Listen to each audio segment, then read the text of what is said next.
Easy tip for happy life में आपका स्वागत है। आज हम आपसे बात करने जा रहे हैं भगवान की इस बहुत ही सुंदर रचना के बारे में, जो उन्होंने पुरुष, स्त्री और एक तीसरी चीज भी बनाई है, वह है किन्नर या नपुंसक। इनको समाज में ऐसा कभी कभी हे दृष्टि से भी लोग देखते हैं या पसंद नहीं करते। कुछ लोग तो यह मानते हैं कि इनके सामने नहीं पढ़ना चाहिए कभी भी, क्योंकि इनकी दुआ और बद्दुआ दोनों फलती है। तो इसलिए अगर हम लोग यह कोशिश करते हैं कि इनकी बद्दुआ से बचे रहें, और जो भी रास्ता चलते कभी ये मांग रहे होते हैं त्योहार के मौके पर, तो अपनी स्वेच्छा से आप उन्हें जो भी दान देना चाहें, 10, 20, 50, 100 रुपए, तो उनको दे दें, वो आपको दुआ देंगे। और आपने देखा होगा कि बेब्याह शादियों में भी ये लोग नाचते गाते हैं और वर वधू को आशीर्वाद देते हैं और बदले में कुछ अपनी मांग रखते हैं, क्योंकि इनकी कमाई का कोई अलग से जरिया नहीं होता। ये किसी जॉब में नहीं पाए जाते हैं। ये सिर्फ इसी तरह से नाच गाकर बजाकर और लोगों को अपनी दुआएं देकर मांगते खाते हैं। इसी से इनका गुजारा चलता है। लेकिन यदि ये नाराज हो जाए, बद्दुआ दे दे, तो ऐसा मानते हैं कि बहुत खराब बात है।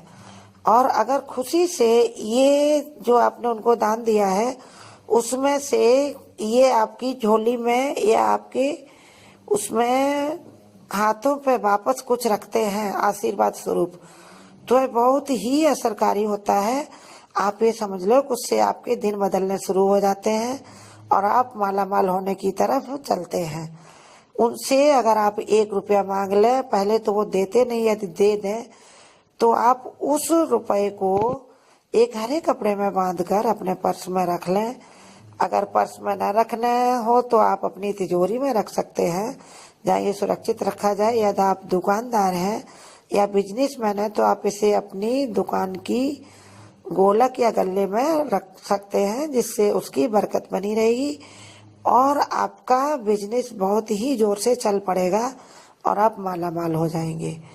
क्योंकि ये बहुत ही शुभ माना जाता है। जो भी वो देते हैं, अगर आपने उनको चावल दान किया है, अगर वो चावल के कुछ दाने आपको दे देते हैं, तो उन दानों में से आप 21 दाने जरूर गिन लें और उनको लाल या हरे कपड़े में बांधकर अपने पर्स में रख लें या तिजोरी में रख दें या दुकान के गल्ले में रख दें।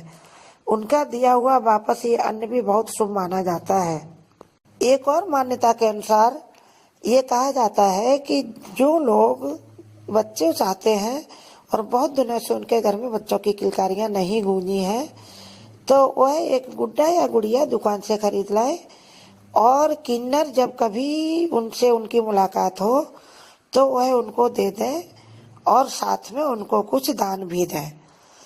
यदि वो किन्नर खुशी से उसको दान के साथ रख लेते हैं, तो ये अवश्य होगा कि आपके घर में कुछ ही दिनों में बच्चे की किलकारियां गूंज उठेगी और आपका घर पैसों रुपयों से भी मालामाल हो जाएगा। ऐसा होने के बाद यदि हो सके तो आप उन किन्नरों को अपनी इच्छा से खुश होकर वस्त्र या जो भी चाहे वो दान कर सकते हैं। इससे वो और ज्यादा खुश होंगे और आपको आशीर्वाद देंगे। आपके बच्चे को भी भविष्य में आगे बढ़ने का रास्ता खुलेगा तथा आप हर तरह से संपन्न हो जाएंगे। तो ये थी दोस्तों किन्नरों से जुड़ी कुछ किंवदंतियां और कुछ बातें। ये जरूर पूरी होती है, ऐसा हम सबका विश्वास है। ऐसा मानते हुए आप उन्हें दान भी दें जब भी आप उनसे संपर्क में आए और उनकी दुआएं लें। आप स्वस्थ रहें, मस्त रहें और प्रसन्न रहें, यही हमारी कामना है। आप हमारे वीडियो को जरूर देखें और इसे लाइक करें तथा हमारे चैनल को सब्सक्राइब करें। आप सबका धन्यवाद।